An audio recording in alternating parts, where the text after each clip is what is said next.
Fala galera, saudações vascaínas, começando mais um vídeo aqui no canal, eu sou o Juninho, você está no canal Machão da Gama para mais um giro de notícias, primeira edição dessa segunda-feira, primeira edição dessa semana e como eu faço em todo início de semana, desejo para você uma ótima semana e que você consiga realizar todos os seus objetivos pessoais e profissionais. Nessa semana o Vasco joga contra o Puerto Cabello na quarta-feira, jogo importante pela Copa Sul-Americana. A gente vai passar aqui a programação do Vasco, né?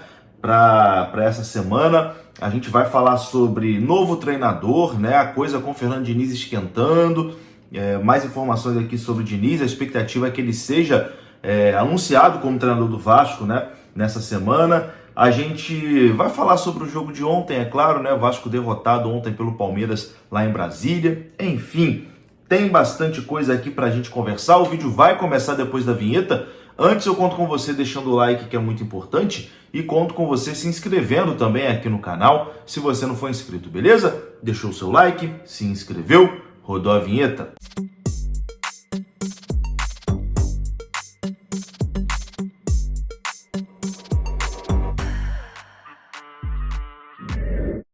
Bora lá então, meus amigos, começando aqui mais um vídeo. E começo esse vídeo com um recado para você que vai para Buenos Aires no jogo do Vasco contra o Lanús. O Vasco vai enfrentar a equipe argentina no dia 13 de maio e uma forma de você ir para o estádio do Lanús e voltar com segurança é com a BR-AR Transportes, beleza? Eu vou utilizar esse serviço e recomendo para você também. Fica mais barato do que pegar um táxi, tá? Ida e volta, um táxi ou Uber. Pode ir com toda a segurança do mundo com a BR-AR. O link para você comprar o seu transfer tá aqui na descrição desse vídeo. Garanto para você, vai sair mais barato e mais confortável do que você pegar um táxi ou Uber. Mais seguro também, né? Segurança em primeiro lugar. Então, BR-AR, link aqui na descrição desse vídeo. Outra coisa, quero perguntar para você. Você sabia que eu tenho um canal de lives, né? Que tem live todo dia sobre o Vasco. Se você não sabia, se inscreva lá. É o canal Expresso 1923. Sou eu e outros amigos. A gente fala sobre o Vasco todo dia. Todo dia tem live. Hoje tem live lá às 10 horas da noite com Dan Lessa de convidado hoje. Então a gente espera você lá também. E se você não conhece o canal Expresso 1923, se inscreva lá. O link tá aqui também na descrição desse vídeo. Todo dia tem live, beleza? Vocês me cobram para fazer live aqui no canal? Lá no Expresso 1923 tem live todos os dias. Então se inscreva, conheça também o trabalho lá. Bom, meus queridos, ontem o Vasco foi derrotado, né, pela equipe do Palmeiras 1-0, numa partida que o Vasco nem jogou mal, né? O Vasco encarou o Palmeiras ali de igual para igual, teve algumas oportunidades até de fazer o seu gol, mas numa falha defensiva, né, numa saída de bola inexplicável, o Hugo Moura falhou e o Vasco acabou levando ali o gol, né? E aí depois disso acabou desmoronando. Mas foi uma partida que dava para o Vasco ter tido uma sorte melhor por conta de um erro bizarro, né?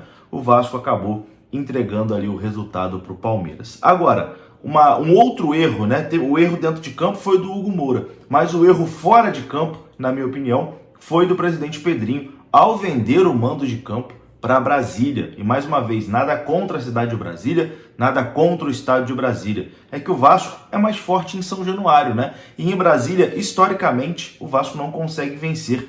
E ontem foi uma clara inversão de mando de campo. Foi bizarro o que aconteceu. O jogo de ontem, que seria em São Januário, teria lá São Januário lotado com 10% só para a torcida do Palmeiras. Mas ontem tivemos mais torcedores do Palmeiras no Mané Garrincha, ou seja, uma situação que era desfavorável para o Palmeiras foi favorável ao Palmeiras, teve mais torcedores palmeirenses lá no estádio.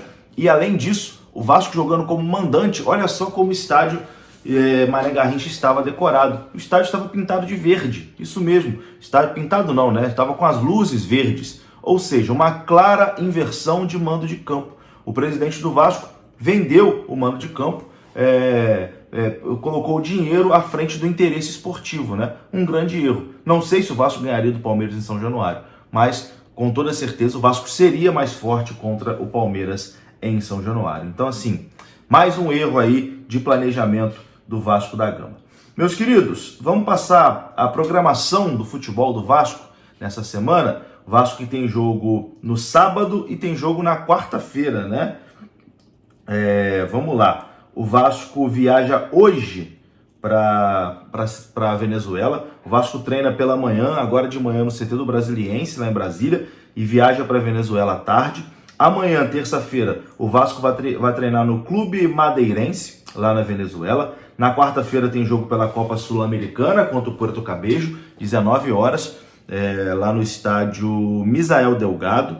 Na quinta-feira, o Vasco treina de novo na Venezuela, no Clube Madeirense pela manhã, e à tarde faz uma viagem da Venezuela para Salvador. Então o Vasco viaja na quinta-feira para Salvador. Na sexta-feira pela manhã, o Vasco treina no estádio Pituaçu, lá em Salvador, e no sábado, 6h30 da noite, o Vasco encara o Vitória no Barradão.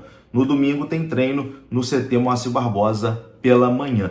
Essa é a programação do Vasco para essa semana, muito importante, com 2 jogos importantes contra Puerto Cabello e contra a Vitória. Para essa semana existe a expectativa da chegada do novo treinador. E a informação do Globoesporte.com é que Vasco e Fernando Diniz entram, nessa semana decisiva para selar o acordo, que pode sacramentar a volta do técnico a São Januário. As partes estão apenas por um ok na questão salarial do técnico para que ele assuma a equipe imediatamente. O presidente Pedrinho quer Fernando Diniz e o treinador quer treinar o Vasco. No entanto, os valores salariais ainda não estão em debate entre o staff de Diniz e a direção vascaína. A diferença de valores, no momento, ainda é significativa. Segundo a apuração do Globo Esporte, Diniz confia em Pedrinho e tem uma boa relação com ele. Os dois têm uma admiração mútua e têm vontade de trabalhar ali juntos. O técnico campeão da Libertadores pelo Fluminense em 2023 e ex-treinador da seleção é um dos grandes sonhos de consumo do presidente do Vasco para esse cargo de treinador do clube. O Globo Esporte apurou que Fernando Diniz entende que Pedrinho e Vasco passa mais confiança para o Diniz do que outros clubes no futebol brasileiro. As conversas caminham positivamente nesse sentido. Até mesmo o elenco do Vasco já foi debatido com o técnico em reuniões entre as partes. E Fernando Diniz sinalizou interesse ali em contar com 3 ou 4 reforços, ou seja, Diniz já está pedindo reforços com foco principalmente para o meio e para o ataque. O Vasco deve esticar a corda ali até um pouco acima do que estava disposto a pagar inicialmente para poder fechar com o Fernando Diniz. A saída do Payet, por exemplo, no meio do ano, deve abrir ali um espaço significativo na folha salarial do Vasco da Gama. Enfim, quem também falou sobre o Fernando Diniz foi o Eric Faria. Segundo o Eric Faria, Diniz já deu o sim ao Vasco da Gama. Tá faltando ali acertar a parte salarial. Confira só. Denilson trouxe uma notícia do Dudu, então eu vou dar uma do Diniz também aqui. É o técnico que o Vasco quer, isso todo mundo sabe. Ele quer trabalhar no Vasco, ele já deu o sim. O que está pegando agora é uma questão financeira, e aí o Pedrinho vai tentar acertar com o empresário do Fernando Diniz, que é o Bertolucci, o Juliano Bertolucci, que é o empresário do Fernando Diniz. Então, o Diniz já deu o sim para o Vasco, ele quer trabalhar no Vasco, ele quer voltar ao Vasco. O Pedrinho tinha até uma ideia de que o Diniz só assumisse durante a parada para a Copa do Mundo de Clubes, porque exatamente aí ele teria tempo para repetir. Só que o Diniz, ele quer tanto voltar a trabalhar e ele gosta tanto disso que ele falou, não, se a gente acertar, no dia seguinte eu já estou dando treino no Vasco. Então, havendo acerto, parte financeira, o Diniz assume o Vasco imediatamente, ele não vai esperar a parada da Copa do Mundo para começar a trabalhar. Então agora, o torcedor vascaíno que quer o Diniz tem que torcer para ter esse acerto financeiro. Então tá aí, Eu acho que cada vez mais perto de Diniz ser o novo técnico do Vasco.